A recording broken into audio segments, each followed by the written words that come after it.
वक्रतुण्डमहाकाय सूर्यकोटिः समप्रभा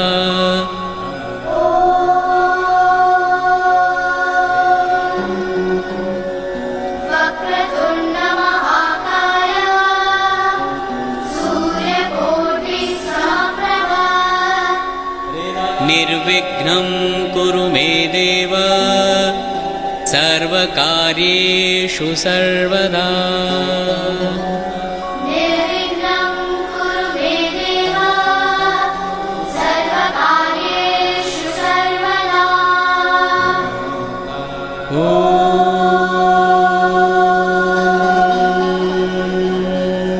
वक्रतुण्डमहाकाय